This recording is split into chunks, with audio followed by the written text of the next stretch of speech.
అంటే 'పుష్పకి' సంబంధించి ఒక హైప్ క్రియేట్ అయిన మాట వాస్తవమే గదా! అవును. దానిలో ఏమీ తేడా లేదు గదా! హ్మ్. అంటే 'పుష్ప' మేనియా నడుస్తోంది. అవును. 'పుష్ప' ఫీవర్ నడుస్తోంది. టికెట్లు తెగుతున్నాయి. హ్మ్. భారీ ధరలకి అమ్ముడుపోతున్న మాట వాస్తవం. కాబట్టి ఈ వాతావరణంలో ఈ వాతావరణం ప్రతి ఒక్కరిని కొంచెం రెచ్చగొడుతోంది. హ్మ్. రెచ్చగొట్టడం అంటే ప్రేరేపిస్తోంది. ఏదో ఒకటి మాట్లాడేలాగా ప్రేరేపిస్తోంది. అందులో భాగంగానే ఆయన కూడా రియాక్ట్ అయ్యాడు. అంటే అసలు ఇది సాధ్యమా? ఈ లెవెల్‌లో ప్రమోషన్ కావచ్చు, ఏదైనా కావచ్చు. అయితే ఇలాంటి ఫీవర్ క్రియేట్ చేయటం, ఈ మేనియా క్రియేట్ చేయటం అనేది సాధ్యమా? అంటే సాధ్యమే.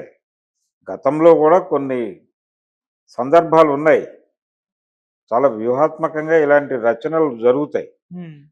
అలా జరిగి పెద్ద సక్సెస్‌లు సాధించిన సినిమాలు ఉన్నాయి.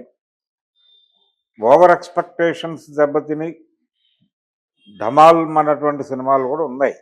కానీ ప్రస్తుతం కనిపిస్తున్నటువంటి దీనిలో చూస్తే అంటే అల్లు అరవింద్ గారు నేను వారం క్రితం సినిమా చూశాను.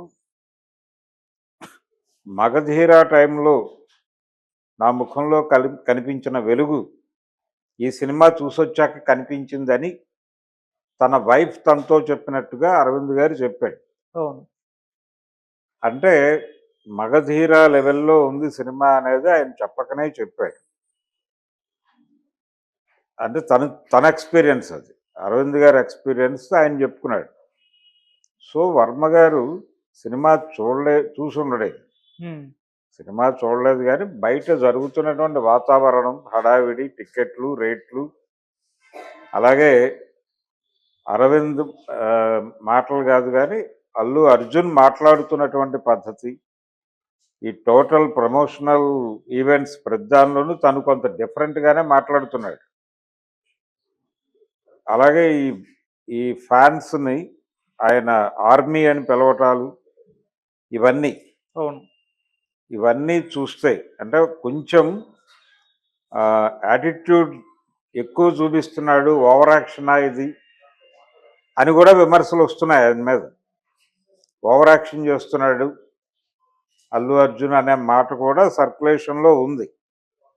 యాటిట్యూడ్ కాదు, యాటిట్యూడ్‌ని మించి వ్యవహరిస్తున్నాడు, తగ్గేదేలే కాదు, ఇంకొంచెం మించి వ్యవహరిస్తున్నాడు అనేది బయట చాలామంది రాస్తున్నారు, మాట్లాడుతున్నారు, వ్యాఖ్యానిస్తున్నారు. హ్మ్. ఎందుకు మాట్లాడుతున్నారు ఆళ్ళు అంటే, వాళ్ళకి కూడా ఇది కొంచెం కదిలించింది. ఓకే. ఏది? 'పుష్ప' మీద వస్తున్నటువంటి వైబ్రేషన్స్, 'పుష్ప' క్రియేట్ చేస్తున్న వైబ్రేషన్స్ తాకుతున్నాయి అక్కడ. తాకటంతో ఎవరి పద్ధతిలో వాళ్ళు రియాక్ట్ అవుతున్నారు. కొంతమందికి ఓవర్ యాక్షన్‌గా అనిపిస్తోంది. ఇంకొంతమందికి ఇదేదో అనవసరమైన హడావిడి ఎక్కువ చేస్తున్నారేమో సినిమాకి అనిపిస్తోంది. ఈ హడావిడి సినిమాకి ఏమన్నా ఇబ్బంది కలిగిస్తుందేమో అని చెప్పేసి నర్మగర్భంగా కొంతమంది మాట్లాడుతున్నారు. వర్మ గారు తన పద్ధతిలో ఆయన ఏది మాట్లాడినా ఇప్పుడు పరిస్థితి ఎలా జారైందంటే ఏం మాట్లాడినా బిట్వీన్ ది లైన్స్ వెళ్తున్నారు. ఆయన ఆయన ఈ రెండు గ్రూపులు అన్న పద్ధతిలో ఎక్కడా మాట్లాడలేదు. అల్లు అర్జున్‌ని ఆయన స్టిల్ చిరంజీవి మేనల్లుడుగానే చూస్తున్నాడు. చిరంజీవి మేనల్లుడుగా చూస్తూనే ఆ క్యాంప్ నుంచి ఒక పెద్ద హీరో అంటే నెక్స్ట్ ఆ క్యాంపెయిన్ లీడ్ చేయబోతోంది అల్లు అర్జునేనా అన్న టోన్‌లో మాట్లాడాడు. నిజానికి ఇది గతంలో కూడా దొర్లిన మాటే, కొత్త మాట ఏం కాదు.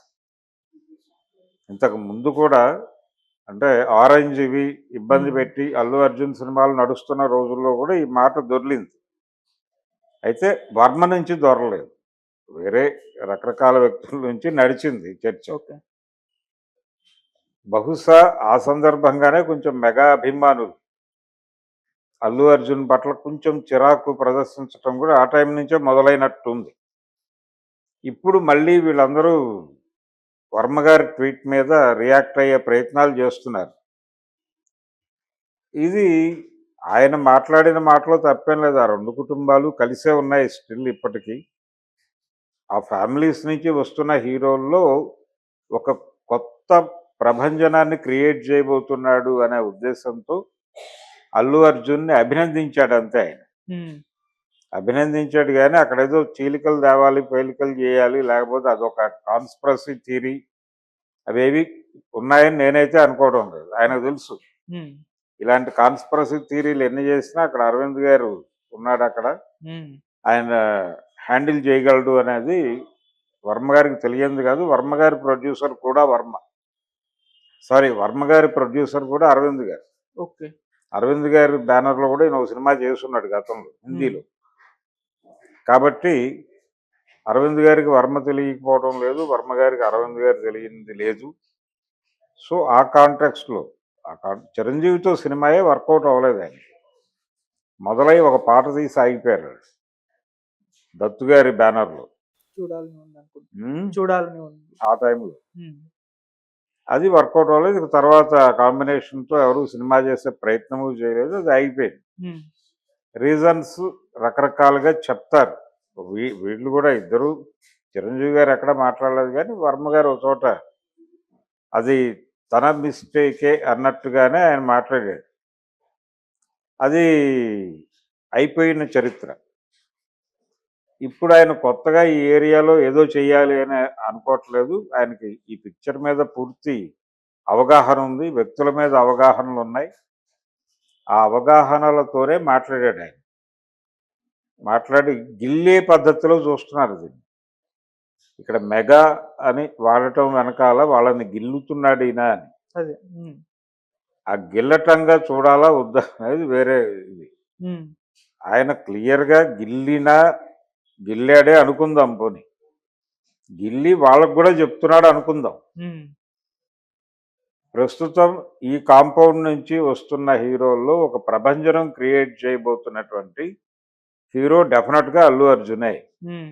ఈ ప్రభంజనాలను రిపీట్ చేస్తున్నటువంటి హీరో కూడా అల్లు అర్జునే. ఓకే. అలవైకుంఠపురం అనేది ఇండస్ట్రీ రికార్డ్ అనుకుంటే, హ్మ్. పుష్ప అనేది హిందీ మార్కెట్‌లో మంచి రెవెన్యూ సాధించిన సినిమా అనుకుంటే, దాని తర్వాత వస్తున్నటువంటి సినిమాగా ఇది ప్రస్తుతం రిలీజ్ కాకుండానే క్రియేట్ చేస్తున్నటువంటి 1000 కోట్ల పైన అమ్ముడుపోవటం థియేట్రికల్‌గా అన్ని లాంగ్వేజెస్ కలిపి. 1000 కోట్ల పైన అమ్ముడుపోయినప్పుడు 1500 కోట్లు ఈజీగా వచ్చేస్తుంది. విత్ ఇంట్రెస్ట్ రావాలి కాబట్టి ఆ ప్లానింగ్ ఉంటుంది కాబట్టి. ఓకే. ఈ లెవెల్ మార్కెట్ క్రియేట్ చేసినటువంటి సినిమా. ఈ లెవెల్‌లో ప్రమోట్ అయినటువంటి సినిమా కాబట్టి ఇది ఖచ్చితంగా ఒక ప్రభంజనం. ఆ ప్రభంజనాన్ని ఆశీర్వదించాడు ఆయన. ఓకే. అంతవరకే. కాకపోతే ఆ మెగాని గిల్లి చెప్పాడాయన. హ్మ్.